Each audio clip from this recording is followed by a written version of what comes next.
over the past couple of years, I became a bit of a hockey fan. And there's something that I like to do because it just kind of makes me laugh a little bit. Whenever there's a game, I like to go on the subreddit for the team on either side, the winning team and the losing team. And it's funny what I notice about the way people talk about how the game went. The winners will always say, like, we're the best, we did so well. I mean, give and take. The losers will always say, we suck, we're the worst, we screwed all this up. It's never attribution on the other side of the fence. You never see the winners go, wow, they played a terrible game, and that's why we won. Every now and then you'll get like a comment saying something like that, and then on the losing side, you definitely won't see anyone complimenting the other team saying, oh, we played okay, but they played so well, they really deserve the win. And it's a funny psychological battle thing that I've noticed. It just kind of speaks to our human nature. And I think that kind of applies to Go as well. When we win, sometimes we give ourselves a lot of credit and maybe don't think about maybe the other person had a bad day. And then when we lose, we also critique ourselves the most and beat ourselves down, not thinking about whether the other person had a great day. And maybe that's something that we can work on as we develop our mental as we play this game. Welcome to Start Point, the show about Go for Go fans away from the board. There was a tournament, a correspondence tournament that started 2020. Well, in the coronavirus pandemic, and I was invited to this correspondence tournament on OGS. But this tournament wasn't just any tournament. It was very, very, very big. I think the count of players exceeds 2,000. It started in 2020. And with this many players in a single tournament, in a correspondence tournament, that's going to take quite a while. We are currently, well, not me, but that tournament is currently on round 2 of 12 after starting in 2020, in June of 2020.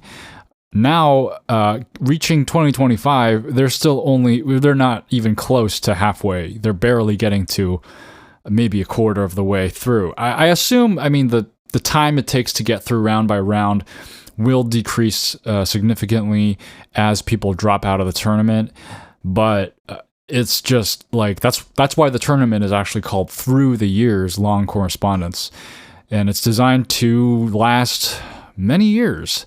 I joined the tournament initially, but while I was playing through this tournament, I decided to go on a hard Go hiatus and resigned all my games and kind of stepped away from OGS for a while before that spark got reignited in me eventually later on. So I did play a few games in the tournament, or I don't know how many games I finished or whether I finished any, but I started out, I'm no longer in the tournament. I resigned and I got, disqualified from the tournament. But that's kind of leading into what we're talking about today. The subject of today's episode, correspondence games. Overall, I think correspondence games are a great way to keep in touch with Go without putting a lot of time into it. It's such a casual, lighthearted, easy way to play Go. No need to fret about carving out an hour of your time to get a proper game in. You can play on the go wherever you are with the modern technology that we have. Using our smartphones, you can just open up OGS on your phone and slap a move down and then close your phone until the next time. It's a great way to keep in touch with Go.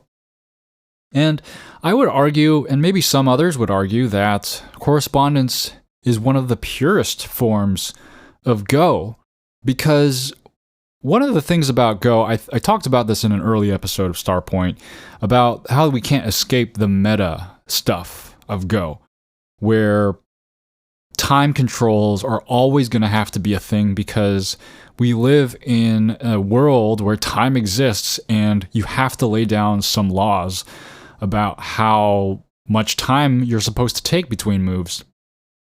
But correspondence games give you such a freedom, such a large amount of time to make your move that you don't feel at all you're like under time pressure. And a lot of the ancient games lasted for very long periods of time without time control. I mean, time keeping itself is a somewhat modern technology. Clocks and things like that, they didn't come until later on. So what could they do back then? I mean, maybe they tried to time the game with some candles or something, like, hey, actually, that'd be kind of cool. Or an hourglass. I don't think they really did that, though. They just kind of took as much time as they needed to play their moves, and then they would stop the game, recording the moves, sometimes with a sealed move, where they would record a move down on a secret piece of paper, hide it in an envelope so that we can get rid of any kind of advantage the player whose turn it is has, so that they can like think about what move they want to play over the course of the break that they're going to go on. This is the way that they used to play Go, and games would last for days, months even, if you had these sessions separated out for more than a few days at a time. The book, The Master of Go, that game describes the kind of long-form game that happened during that time, where people would just decide on a date to play their game and then stop at an appropriate time, and then the next time would be scheduled for another date in the future, and it would just take a very long time to get through a game of Go. So, in a way, maybe to the modern human being here, that sounds like just too much, over the top, too much time to be playing a game, too much of a commitment. But back then, that was normal. And even now, there are multi-day tournaments where they have to kind of reconvene after stopping. This kind of Go is also described in the other book that I read, The Girl Who Played Go, that I reviewed some number of episodes back, where the girl would go to a square where people played Go, and then the people in that square, they would just stop their game, record down what the board position was, and then resume the next day or whenever they got to meet again in the square. So that's why I guess correspondence in the modern day, with all the other forms of Go taking strict time controls to play, it could be one of the purest forms of Go, because you really have all the time in the world to put as much thought as you can into every move. I would say that a day of correspondence time even is just as unlimited as I would get. I don't know many people who would like to spend more than a day thinking about a move. Even when you're playing correspondence games, I typically take less than like 5 minutes to put down a move. I don't really spend an hour thinking about a move. But we'll get into some of the more detailed stuff later. One thing that's kind of an interesting quirk of correspondence games is that it's opened up the option of analysis mode, especially on OGS. I personally never use analysis tools. There are options on OGS for correspondence games where you can either turn on analysis or not allow analysis.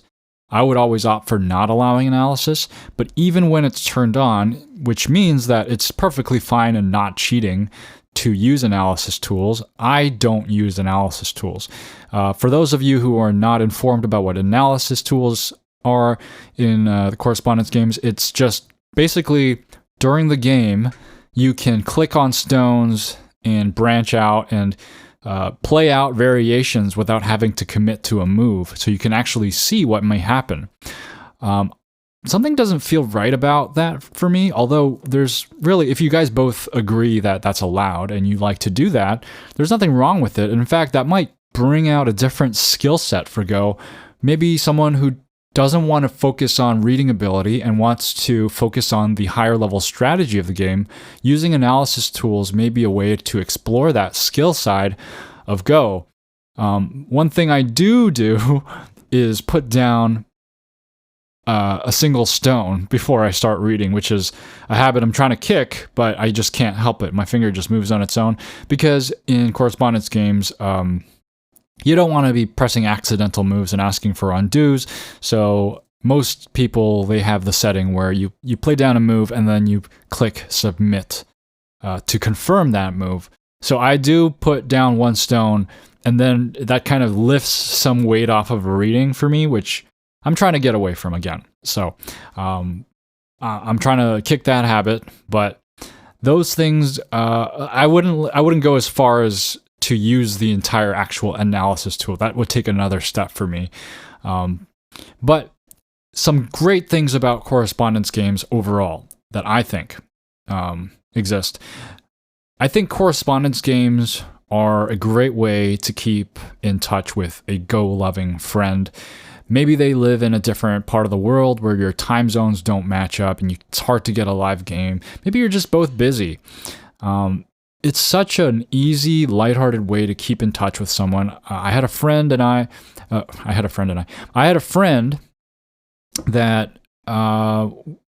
always had a correspondence game running with me.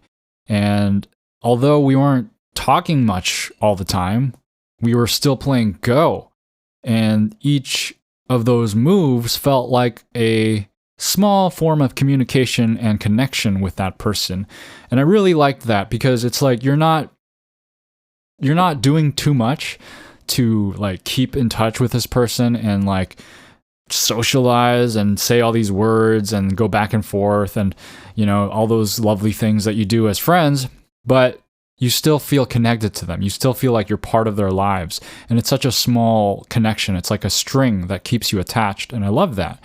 I also played with my dad for a period of time, correspondence, and it's great because like my dad and I, you know, we're men of few words with each other.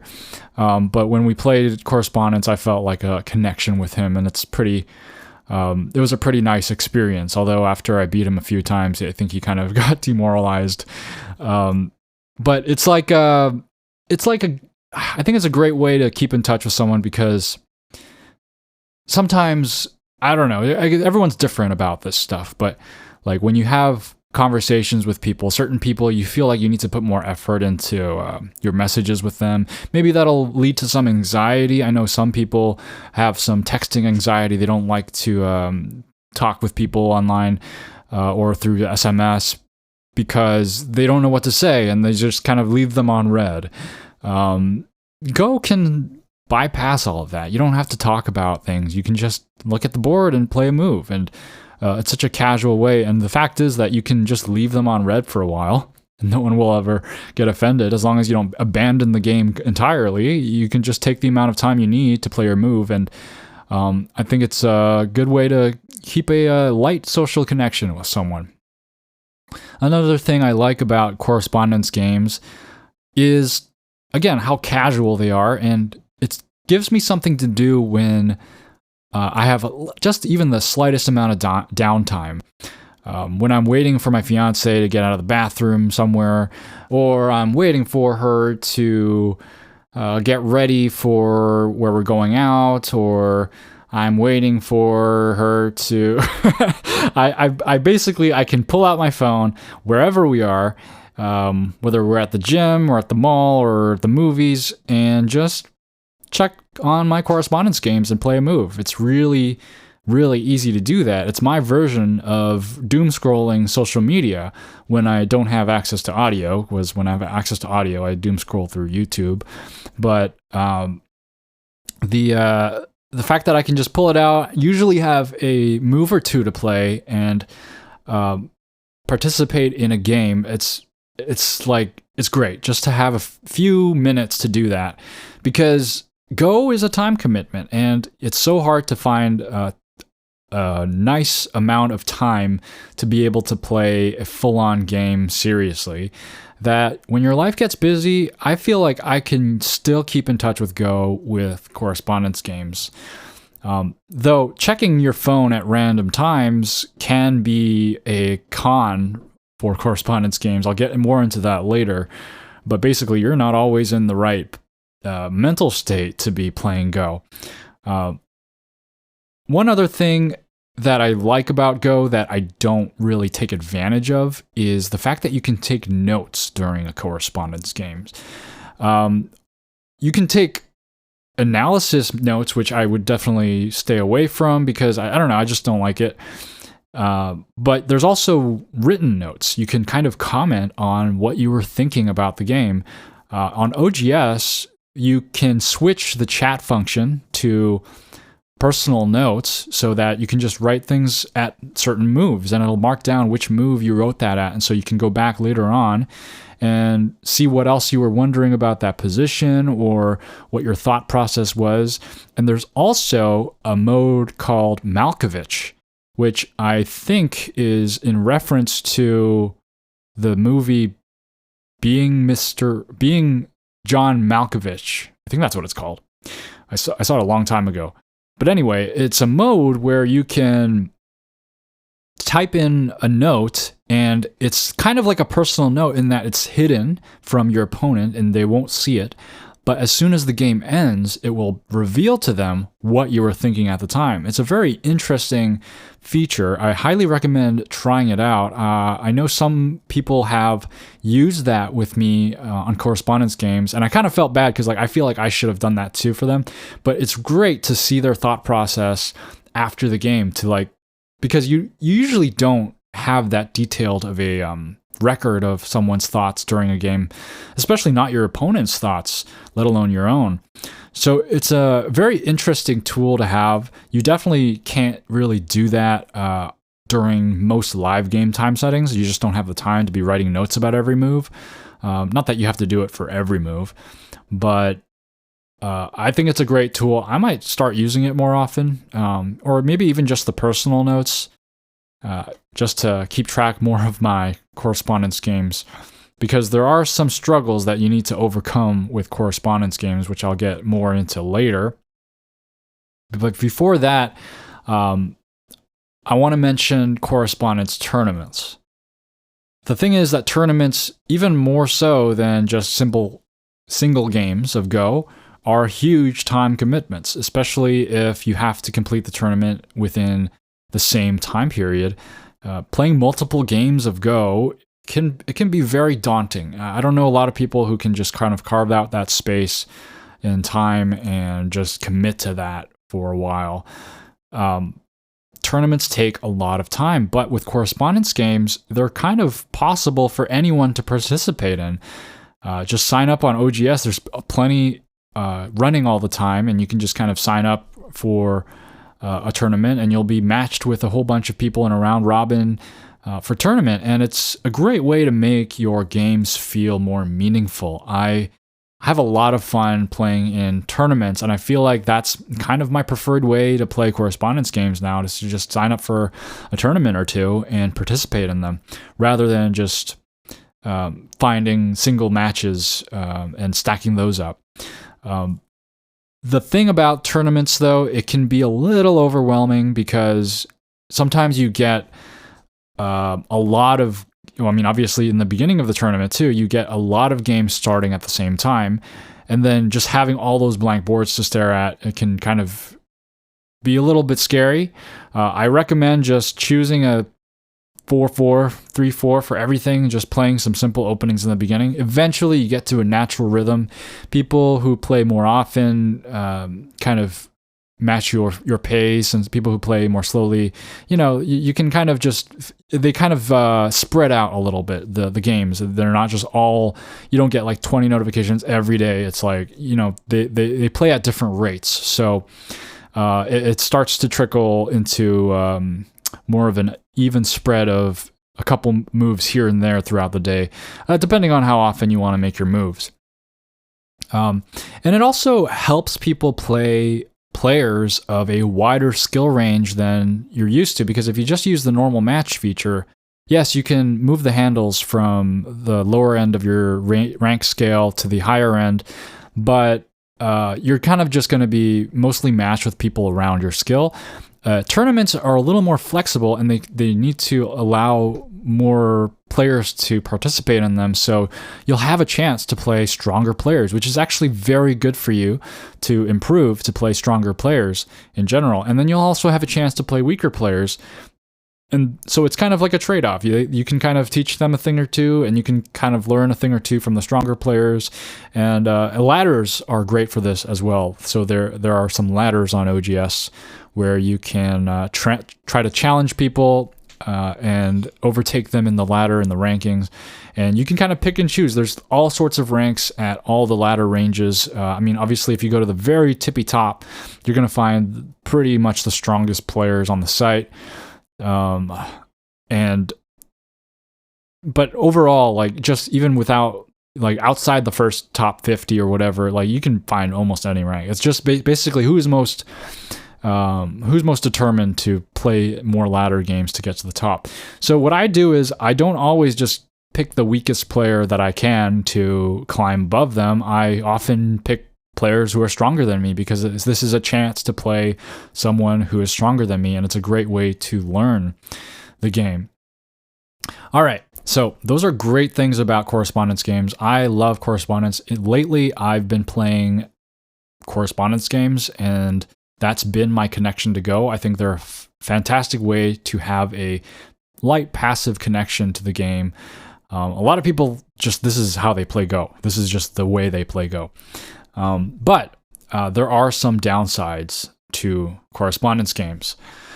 Some struggles. I've been playing correspondence games for a long time, and I can tell you some of the struggles that I've had. One of them being when you play a correspondence games, although that I take it casually, there are moments in most correspondence games where it becomes kind of intense, and I feel like there's something I need to read, and there's something complicated going on, and I have to kind of do a lot of reading. And when I do this reading, I often find a multi-branch reading sequence, and I find this move that works for me, and I'm like, wow, this is what I have to play, and this is my strategy. If he plays here, I'm going to play here, and then Atari this way, and do that, and do this, and this will, I have all this stuff. But I play the move, and then by the next time it's my turn again, I look at the board and I'm like, oh, I remember I was doing something here, but I don't remember. And I don't remember what my plan was and why I played that move. That is, it's a little sad when you're so confident in your reading sequence, and then you find that you've forgotten it because it's just been a while. I mean, obviously you can write some notes in the variations and keep record of it, like, this is my plan. I've maybe done that once or twice, but overall I don't want to do that. What I do is I play a good move after I've felt that I've read it sufficiently, and I try to trust my future self in that the future self will see the good move and read the same sequences later and figure it out again. Because if I can figure it out one time, I can probably figure it out again. And I feel like 90% of the time that works for me. Usually my thought process kind of mirrors itself. It's funny. It's kind of like this podcast. When I listen to this podcast again to just kind of proofread it, sometimes I'll be following my train of thought while I'm talking, and I'll have a few thoughts bubble up right after, and those are exactly the same thoughts that I say in the podcast. So I'm just realizing that my brain just has a certain wiring, and it just follows certain paths when I'm thinking. But it also happens on the Go board. I'll play a move, and I'll have this afterthought of, afterthought being used in a weird way here, but a thought of what that move is supposed to do and what I'm supposed to do with all the different contingencies. And if I forget the move later on, I will find that my brain can kind of pick it up again and figure that out the same way. So that's kind of been my solution, but obviously it's not a perfect solution. It's more ideal in a live game.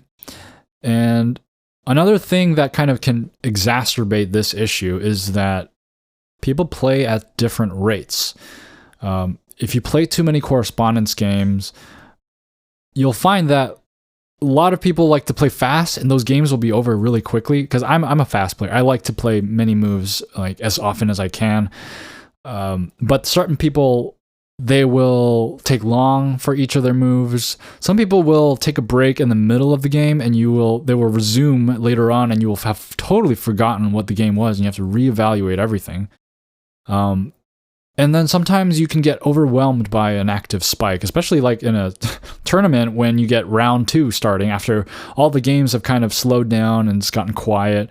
Round 2 happens and all the games are restarted up again. You have like 20 games to play. Well, maybe not that many, but like 10 games to play all at once. And then on the other hand of the spectrum, if you play too few correspondence games, which is more often my problem, I check my phone too often hoping for a move and there's nothing there and I get bored and I'm like, okay, I'm going to join another tournament, and then suddenly there's a huge active spike and I'm like, oh no, I have too many moves to play, I gotta keep but I can usually handle the amount of moves that I assign myself. I've seen some crazy OGS accounts playing hundreds of correspondence games at once. It's crazy. I don't know how they manage that. I remember my friend looked at my correspondence games. I had like 10 to 20 active, and he was just kind of like, how do you keep track of all these games? Because he's a bit of a thinker, and I think he kind of sees Go as something where you just kind of treat that one game very, very seriously, which probably is a good way to think about it.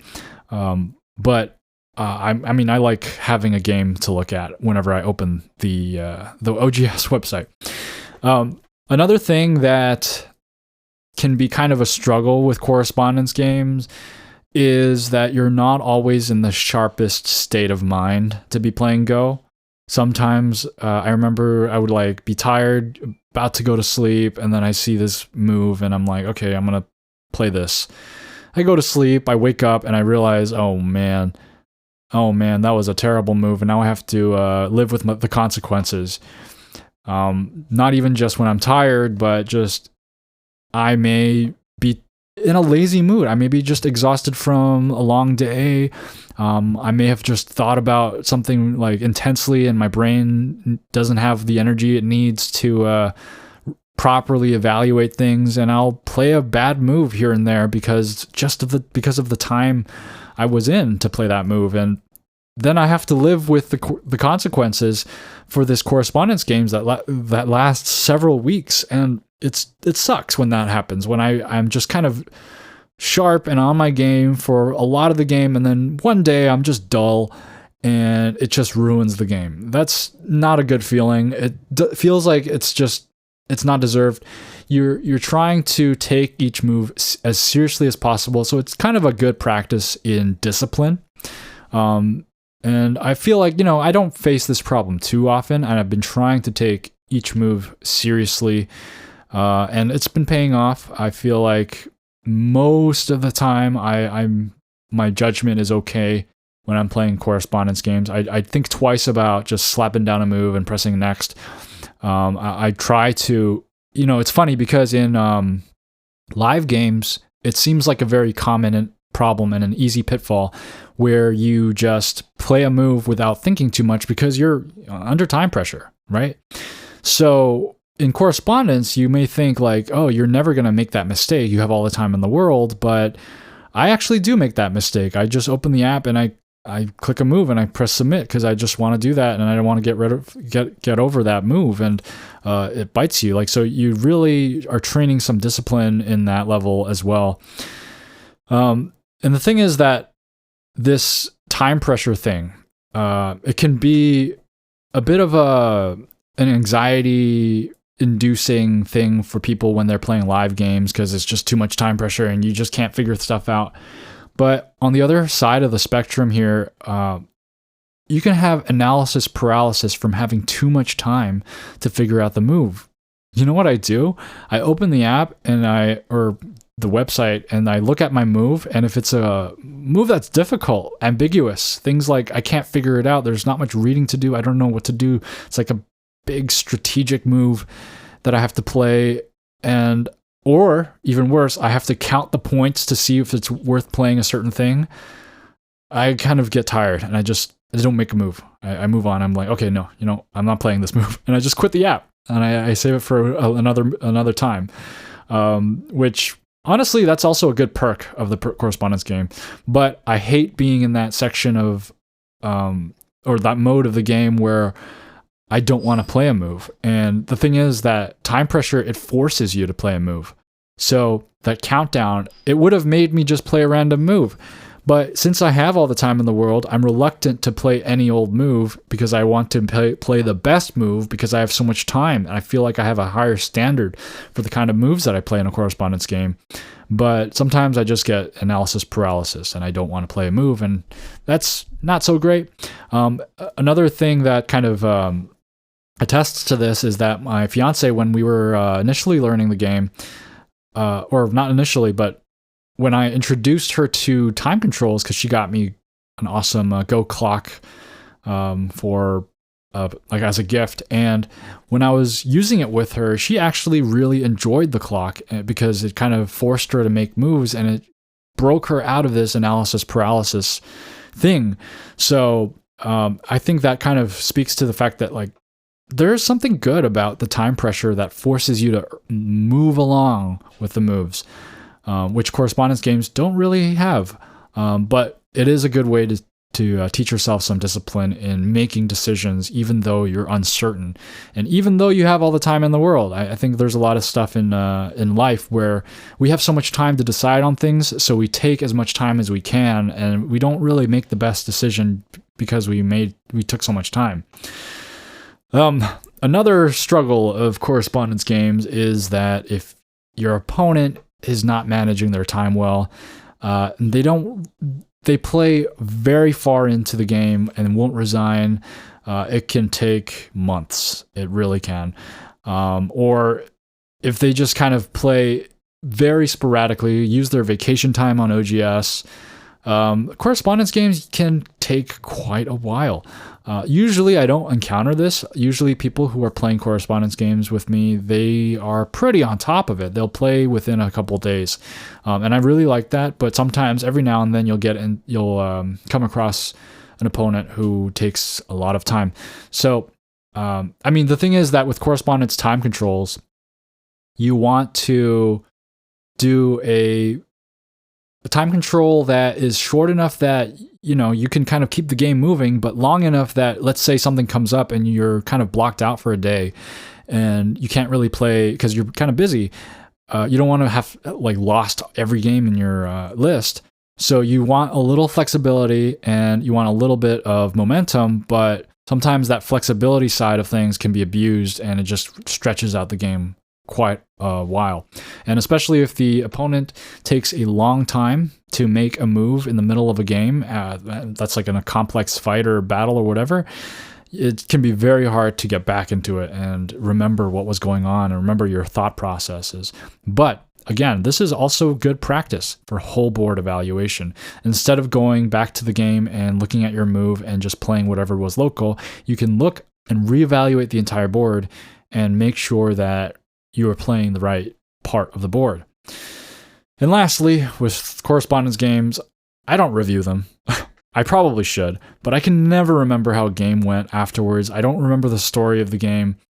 Almost never review them. I've been playing a game over the course of weeks or months, and then I finish, and I go back, and I'm like, I kind of remember this happening. Maybe that's a weakness of mine. Maybe I should take better notes. Maybe I should just write down some variations during the game, or even just the very, very minimum, mark out and bookmark certain points of the game where I should review. But I don't, and I'm kind of okay with that. So that's those are my thoughts on correspondence games. I've mentioned OGS a few times in this episode, and that's for a clear reason, that OGS is the king of servers when it comes to correspondence games. I mean, you really can't... I think it's started out as a correspondence server, in fact, so it really has it in its roots. There's really no comparison with any other server. A lot of servers don't even offer correspondence games. So if you want to play correspondence games, OGS is really the place to go. Though I will give a couple honorable mentions. I used to play on Dragon Go server, which is also a correspondence server. And then also Paduk Pop has correspondence in it as well. But now it's time for the DDK Advice Corner, and the tip of the day is learn what it means to play lightly. So if you don't know this concept, it's a great way to kind of not commit fully. If there's an invasion, and it's too risky of an invasion, it looks really dangerous, and you're kind of scared of trying something there. But at the same time, maybe it's too risky not to invade. If you don't invade that section, maybe you're just going to be way behind on points. Try playing lightly. And this is not the only situation where you should play lightly, but it's probably one of the clearest examples, I think. You make that invasion, and when your opponent responds there, don't think that stone needs to be fully saved. Now that stone has affected that area of the board, and it's different now. You can play away from that stone just a bit and not be fully connected with the stone, and find value in different ways by playing that way. Playing lightly means being light on your toes, being willing to sacrifice your stones here and there to get an overall picture and presence of your stones in that area. It's a tough concept to learn, but once you start doing it, and once you start realizing what you can do by playing lightly, not fully committing, and playing these very thick, solid, heavy moves where you connect these stones together and they're very, very, concentrated. When you play lightly, you can kind of be flexible and expand your strategy and keep your options open. Try to think about that. It's a difficult concept, but if you haven't thought of it, it's good to be aware of it. And now it's time for listener mail. Martin writes, "Hi Justin, it is really interesting to hear these old texts. Somehow they're still so relevant. Loved the episode. Greetings from snowy Austria, Martin." Thanks again, as always, for writing in, Martin. He's referring to the second half of the Classic of Wei Qi episode. And yes, I love how relevant they are. They're so old, and that you read them, and the words, they speak to the game. It's like, you know that we're playing the same game, because all the things that they're saying still make sense today, even after the AI revolution. So again, thanks for writing from Austria, Martin.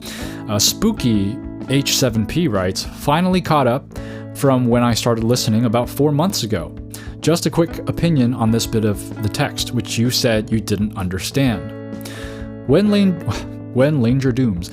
danger looms, when your adversary has penetrated one of your configurations, do not play there, because to do so would simply mean placing pieces and not placing them." Okay, so this is a quote from the Classic of Wei Qi episode, and I said I didn't really understand what that meant. So here is Spooky to save the day. "I think this is referring to trying to save groups that cannot be saved. Just play away. I think placing pieces and not placing them is probably an idiom that didn't translate well, but just means making moves that don't achieve anything." I mean, the simplest explanation is probably correct. I think that I would bet on that being the right interpretation. So thanks for the interpretation, Spooky. And I feel like that's good advice. So, I mean, it's funny because we know this advice exists. You know you're not supposed to be playing moves all over this one area of the board where you're clearly dead, but it's like sunk cost fallacy, and you just can't help but keep committing to it. And it's like a character test in the game of Go, and I love that. Thanks for writing in again, Spooky. And the question of the week this week is, What do you think of correspondence games? Do you love them? Do you hate them? What would you rate them? If you want to let me know, leave your thoughts in an email. I got this out of order today. You can comment on YouTube or the Reddit post for this episode, or you can email me directly at starpointpaduk@gmail.com. That's starpointbaduk@gmail.com. If you're a YouTube listener, I would greatly appreciate a like if you enjoyed the episode. And if you haven't subscribed, subscribe would be great as well. If you're a podcast listener, reviews and ratings are also great.